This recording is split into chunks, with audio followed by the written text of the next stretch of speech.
You are knowing what you are wanting. Desire is a good thing, isn't it?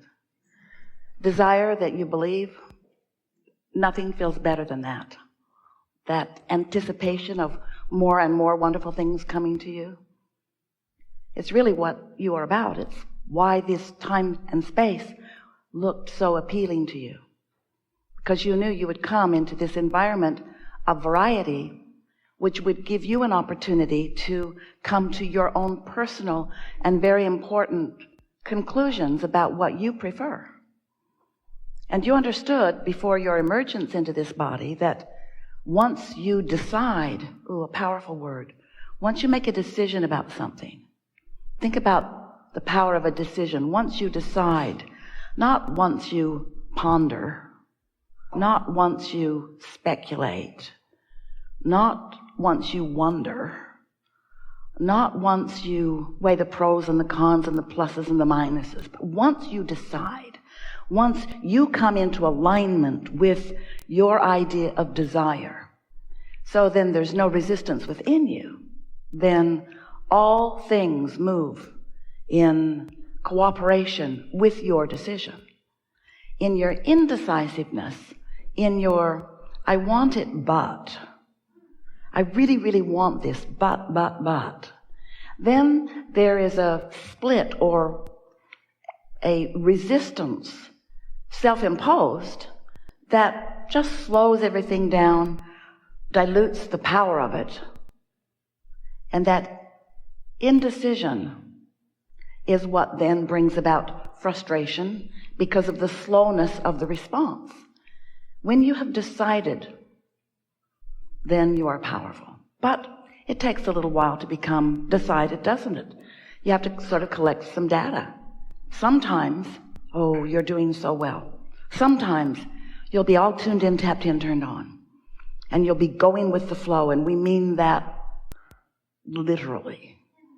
You're going with the flow, and you feel very decisive about something. You see something that you want, and you know, that's it right there. Yes, you're decisive. But sometimes as humans who have been trained to not believe in yourselves, you think, but it shouldn't be that easy. I shouldn't be led to the perfect thing right here and now. Surely there must be more pain to experience in the earning of the perfect whatever it is. And so sometimes, even though you were led right to it, because the source within you knew right where it was, and you were tuned in, tapped in, turned on, and so you went to right where it was. And when you saw it, you knew it, but then you second-guessed yourself because it was not nearly painful enough coming to the conclusion. And we want you to begin to realize that it's not supposed to be painful, that there is a process of you coming to those decisions.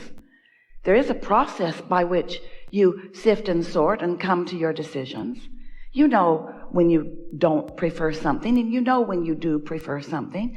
You know.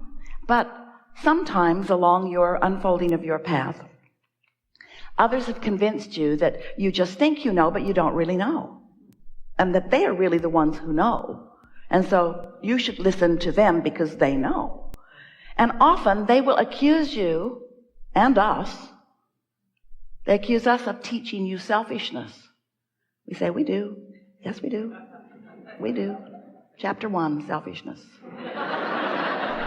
Because if you are not selfish enough to identify your own preference, then you cannot connect to the power that is really you. Because in not deciding what's best for you, then you water it all down with what's best for this and best for this. And we're not saying that it cannot be best for you and others too. We are saying that what is best for you, which is alignment, is what's best for everyone who has anything to do with you. Because when you are in alignment with the source within you, you have plenty to give. Then you're flowing, you're dynamic, you're fun. But if you're not selfish enough to get tuned into that, then you're not so much fun. And then that's when we love you so much. that's when you get demanding. That's when you start demanding the respect that you want.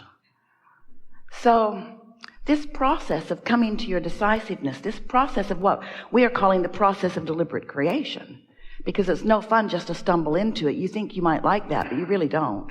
When you stumble into wonderful things, you don't feel nearly as emphatically joyful about them as when you plan for them and you watch them evolve and you're there to witness the unfolding of them so that you have complete ownership in what happened. That's the way deliberate creating feels best, isn't it? But you came knowing that there would be plenty of variety for you to sift and sort through, and that from that process you would know what you don't want and you would know what you do want, and you knew that in that process you would naturally come to continual asking of your preference. I would like that. I would like that. I would like that. Even if you are not using words. If someone is rude to you, you know you would prefer them to be nicer. And if you're rude to someone, you know you would prefer that you be nicer. You can feel at all levels of your being whether you are in harmony with who you really are or whether you have diverged from it because of your reaction to something that's going on in your environment. And the most delicious life to be lived by you or anyone is the life that you live on purpose, not the life where you are reacting to things. Because when you're reacting, you're out of control.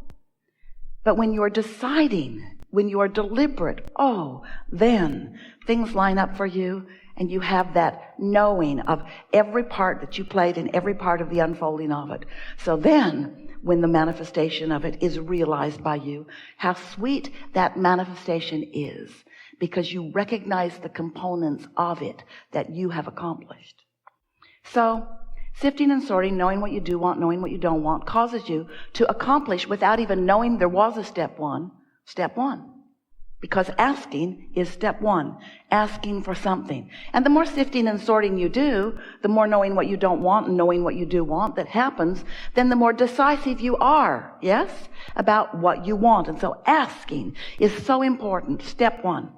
Step two is not your work. Step two is where the laws of the universe, law of attraction, and your inner being, and infinite intelligence, what you want to call source, all of these components answer what you're asking. In the moment that you ask for it. Now we know that's hard for you to accept, but it is the way that it is. In the moment that a decision happens within you, everything from non-physical perspective lines up to complement, to enhance, to add power to pave the way for what you have asked for. When you begin to witness it without a knowledge of the way the laws of the universe work, you would call it magic, because it doesn't happen to everyone. It doesn't even happen to you every time. But when it happens, you recognize the power of it, that answering of what you've asked for. But the only time that you recognize the power of the answering, which is step two, is when you are in the moment accomplishing what we have been calling and will forevermore call step three.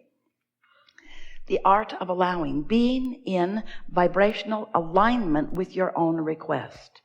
Now that sounds simple enough, and yet you hardly ever do it. You say, I really want that, but, and then you get real about it. But it's hard to find, or it's long in coming, or I've wanted it a long time, or hardly anybody ever has it, or. But step three, when you accomplish it, means you are in absolute vibrational alignment with your request from step one. Then step four is just getting really good at step three. That sounds like a funny step, doesn't it? You should just call it step three. Step three, get step three done. But step three is a step that you step in and out of. Sometimes you're in alignment, sometimes you're not. Sometimes you feel really good, sometimes not so. Sometimes you're absolutely sure of something, sometimes not. And you know what the difference between step three and step four really is? It's consistency. But you know what else it really is? Do you know why it really is? It's because of the momentum. Because when you're in step three and you're able to stay there long enough, which means you're believing what you're asking for, you're not doubting it, you're not killing it with your doubt. You believe it, and so it's infusing you with a feeling of energy. When you are in step 3 and you've practiced the positive thought of the positive expectation of the positive outcome that you are reaching for, momentum happens. Law of attraction is at the heart of all of this. When you give your attention to something just for a moment, it's not very powerful. If you focus on something for less than 16 seconds, I used to say 17, when you focus upon something for less than 16 seconds, things are moving right along, aren't they? When you focus upon something for less than 16 seconds, you don't really engage in any powerful way. Law of attraction doesn't really kick in until 16 seconds. And when it does, then another thought like it comes, and momentum has begun. Once momentum gets underway and you get out there a little way, over a minute of focusing upon what you are wanting, then what happens, there's enough momentum that you step from step 3 into step 4. That's all it takes to get from step 3 to step 4 is a little over a minute of focusing without killing your thought with your doubt. Can you do that? No. You got to practice it. You can do it, but you usually don't. Because there's usually someone there who you're talking with who has a very objective and practical approach to why you can't get what you want. You know who they are. Leave them home. You know what it's like to be high and feeling good about something and then to be, oh, we love you so much, stupid. And to say it out loud to somebody who's not ready. In other words, if you talk about what you want to someone who's not ready for you to have what you want, they're going to throw cold water all over it. They don't mean to. They love you, mostly. They do. They love you. They mean well for you, pretty much. But they are not important to your making that step from 3 to 4. They are not important to that. Only your focus is. So if we were standing in your physical shoes, we would make the step from 3 to 4. In other words, we'd just get really, really good at step 3 without talking to other people about it.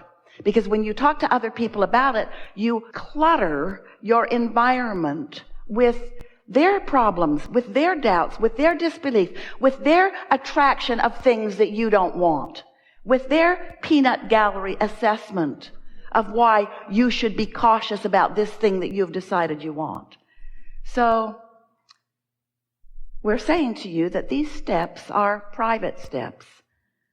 Life shows you what you want, and Source lines up with you right away, and there's no fanfare with Source. Source doesn't send out an email announcement. Source doesn't try to get you on the evening news with it, and it's fortunate for you. Because when you hold your intentions to yourself, they can be more powerful. And that's something that most humans do not understand. You think that there's power in numbers. No. The power is not in the numbers. The power is in the alignment, you see. And usually in the numbers, there's fracture. Ringing any bells? So, step 1, you ask. Step 2, Source answers unequivocally, every time, completely.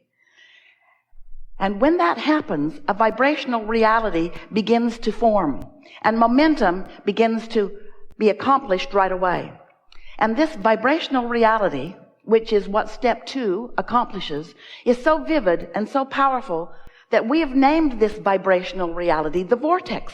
Wrote a whole book about it, because we want you to accept the reality and the validity of this vibrational reality, which will turn from thoughts to things in time, depending upon what your thoughts are, depending upon what the momentum of your thought is, depending upon how well you're doing with step 4, depending upon how much momentum you are allowing yourself to have about a subject before you contradict it with your own wisdom of past experience. That word wisdom was sarcastic.